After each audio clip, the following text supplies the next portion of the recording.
நீங்க automatic transmission car வச்சிருக்கீங்களா? அப்போனா நீங்க சிக்னல்ல நிற்கும் போது உங்களுடைய டிரான்ஸ்மிஷனை நீங்க நியூட்ரல் மோடுக்கு கொண்டு வராமலே நின்றுகிட்டு இருக்கீங்களா? அப்படின்னா உங்களுடைய கார் ஒரு பெரிய ரிஸ்க் ஃபேக்டரை சந்திக்க போது அது என்ன ரிஸ்க் ஃபேக்டர் அப்படிங்கிறத பாக்குறதுக்கு முன்னால இந்த மாதிரியான கார் சம்பந்தப்பட்ட யூஸ்ஃபுல்லான விஷயங்களை தொடர்ந்து தெரிஞ்சுக்க நம்மளுடைய என்ஜின் வாய்ஸ் பேஜையும் சேனலையும் மறக்காம ஃபாலோ பண்ணிக்கங்க. பொதுவா ஆட்டோமேட்டிக் கார்களில் பார்த்தோம்னா நியூட்ரல் மோட்ல இருந்துகிட்டு இருக்கும் போது நீங்க கியர் அப்ளை பண்ணணும்னா பிரேக் பெடலை நீங்க பிரஸ் பண்ணா தான் நீங்க என்ன பண்ண முடியும் அப்படின்னு சொல்லியாச்சுன்னா கியர் அப்ளை பண்ண முடியும். இப்போ நான் பிரேக் பெடலை பிரஸ் பண்ணியிருக்கிறேன். ஸோ நான் கியர் அப்ளை பண்றேன். ஆட்டோமேட்டிக் டிரான்ஸ்மிஷன் வெஹிக்கிள் இது.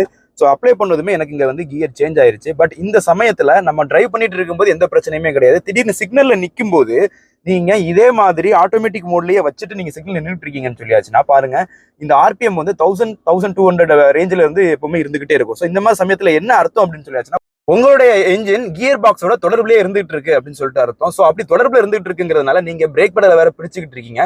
ஸோ இந்த சமயத்துல பிரேக் பேடு பிரேக் டிஸ்க பிடிச்சிட்டே நிற்கும். வண்டி வேற மூவ் பண்றதுக்காக கியர் பாக்ஸ் தயாரா இருந்துகிட்டு இருக்கும். ஸோ இந்த சமயத்துல பாத்தீங்கன்னா வண்டி மூவ் ஆகாம பிரேக்கையும் அப்ளை பண்ணிட்டு இருக்கிறதுனால உங்களுடைய பிரேக் பேடும் பிரேக் டிஸ்கும் சீக்கிரத்திலேயே டேமேஜ் ஆகிறதுக்கான சான்சஸ் அதிகமாவே இருக்கு. சோ இதனால நீங்க சிக்னல்ல நிற்கும் போது நியூட்ரல் மோட்ல போட்டுட்டு ஹேண்ட் பிரேக் அப்ளை பண்ணிட்டு நின்றுட்டு இருந்தீங்கன்னா உங்க வண்டிகள்ல பிரேக்கிங்ல வரக்கூடிய ப்ராப்ளங்களை நீங்க ஈஸியா தவிர்த்துக்கலாம்.